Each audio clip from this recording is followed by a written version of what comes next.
Olivia here, and for today's video, gagawa tayo ng update for singles only love reading.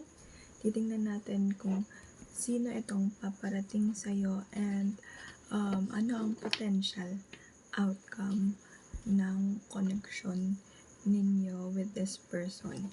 Ito ay applicable lamang if you're open na to date or may kadate na ngayon. Ayun, okay? And yeah, let's do a singles only love readings. But before we proceed, I would like to say thank you so much sa mga nagsishare ng kanilang energy sa ating YouTube channel, sa mga videos na pinapanood ninyo, nila-like at iniiwanan ng mga comments. Very appreciated ang inyong energies. Thank you so much. And again, posted na po ang August readings for all zodiac signs. Pwede niyo pong i-check ang inyong Sun, Moon, Venus, Rising, and even Saturn placements sa ating mga videos. Baka may messages doon for you for month ng August. You may also leave suggestions sa comment sections ng ating mga videos. So again, this is for singles only love reading. Sino itong paparating sa'yo or sino itong kakonect mo at ang potential outcome ng inyong connection. Pwedeng makaresonate ka, pwedeng hindi. And you can also use this as a guide. Okay? Thank you again everyone for your support, sa panonood mo, sa pag-comment mo. Thank you so much. And I'm also active sa TikTok account. Sa dalawa kong TikTok accounts. So, kung gusto niyo po ng free readings there and astrological guidance, I'm also open sa TikTok accounts. Singles only, anong meron? Para sa love life ng mga singles. Kaninong energy to ng singles. Medyo mauga yung lamesa. But yeah.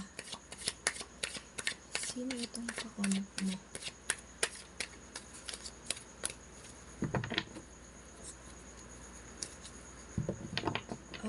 Habang nagsashuffle ako, naririnig ko sa utak ko yung kanta na wise men say only fools rushing, but I can't help to get 4 of Cups in reverse, falling in love with you. 4 of Cups in reverse. Yeah, dito natin siya ilagay. So, yun. Pwedeng this connection ay ang connection na ito at ikaw with this person ay medyo mabilis ang pangyayari o mabilis kayong nag-click. Sa panahon ngayon, hindi siya malabong mangyari, no? You got the Hangman, the Wheel of Fortune. Sino itong kakonect mo? Knight of Swords, Ace of Cups. Okay.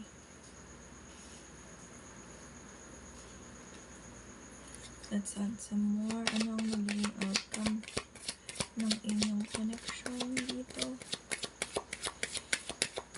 Outcome ng connection with you and this person. I can also see some intense eyes here. 2 of Wands. Ace of Wands, outcome, Seven of Pentacles, the Star card,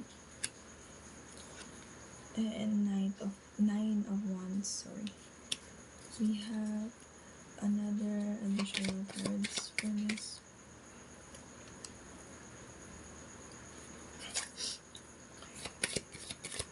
Additional cards. Ano pa ang kailangang abangan from this connection? Ano kailangan abangan from this connection? Wait lang, adjust natin ng konti. Ito.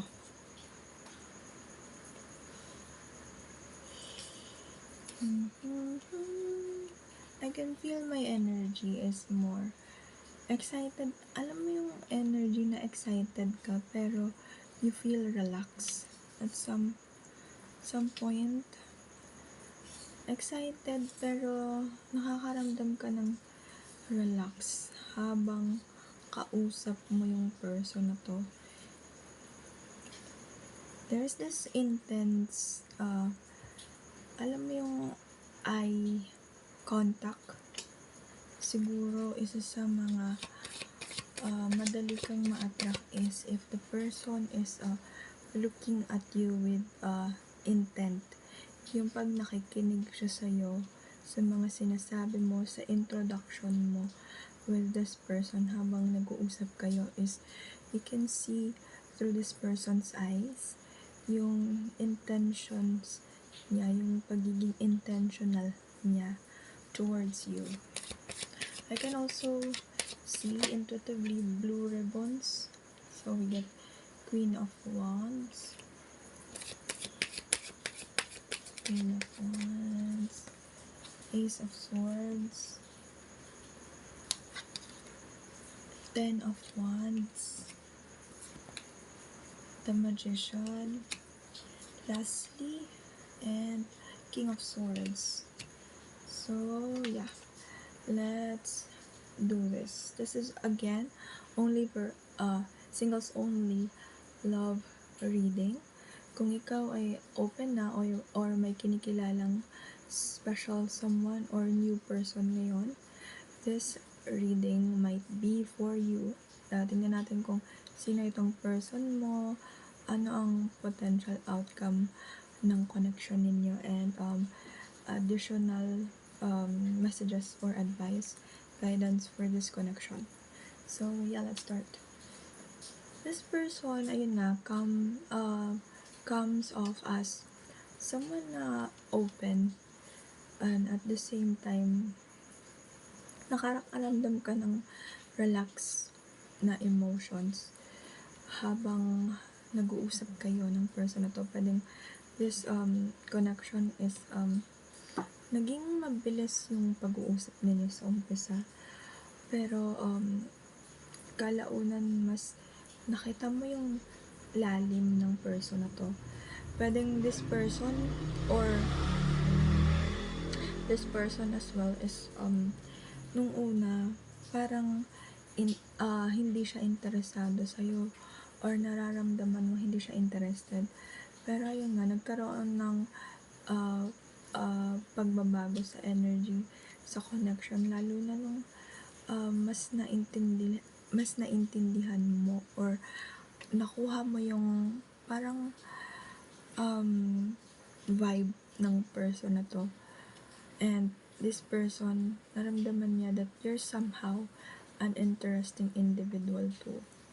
And I can also see that this upcoming connection or this connection na meron ka is you are trying to, parang nakakakita ako in my head intuitively that you are very observant pagdating sa person na to. Hindi man in a very vocal way, pero nakakakita kasi ako ng mga mata. Maybe this person meron siyang very expressive and attractive eyes, or ayun nga, gaya na sabi ko kanina, kapag nag-uusap kayo or nung magkausap pa kayo ng person na to for the first time, is pansin mo yung bawat tingin niya sa'yo na may halong interest talaga, hindi yung pretentious ba or nagpe-pretend lang na interesado siya sa'yo kasi may gusto siyang makuha. Hindi ganun yung nakikita ko dito. But at some point, there's also could be distance involved from this connections or from this connection, or pwedeng medyo may gap pa rin sa energy. It's because this is parang maaga pa masyado para bigyan agad ito ng label or bigyan agad ng kumbaga hatol kung ano talagang klaseng connection ang meron dito. Pero ayun nga, since this is a new connection, as we have here Ace of Cups and Ace of Wands,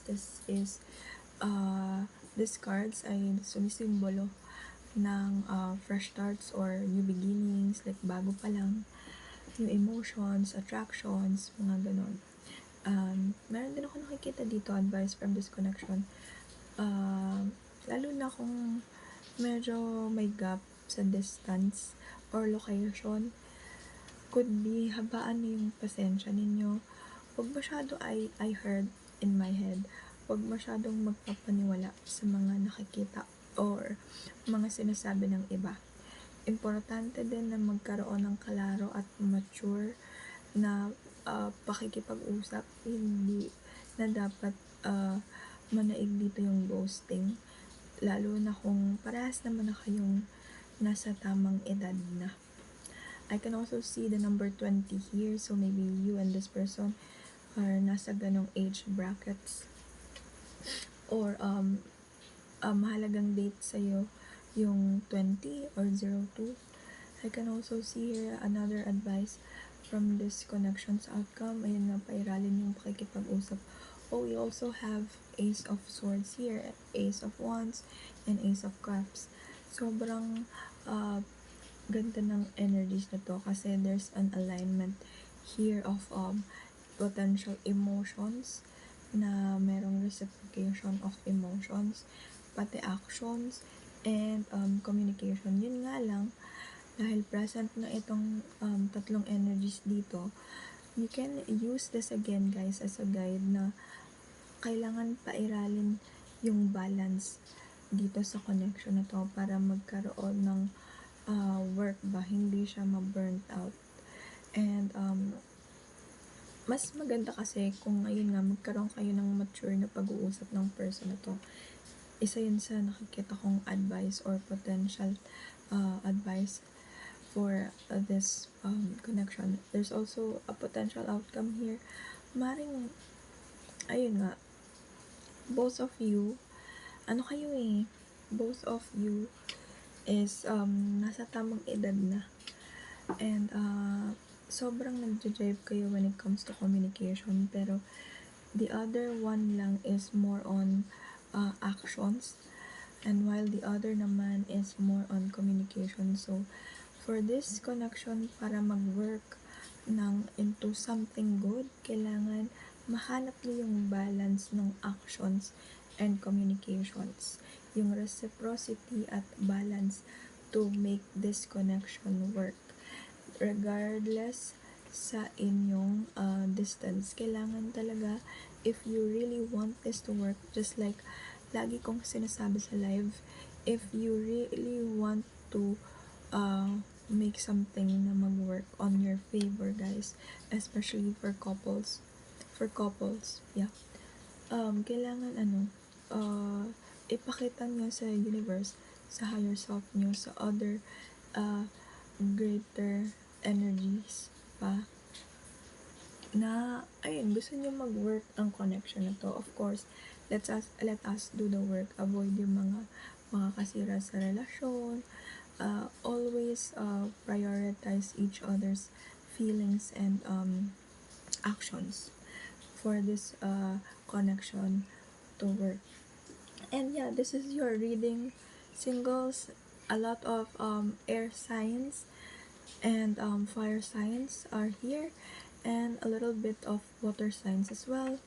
So pwede itong mag-apply sa kahit na sinong zodiac signs.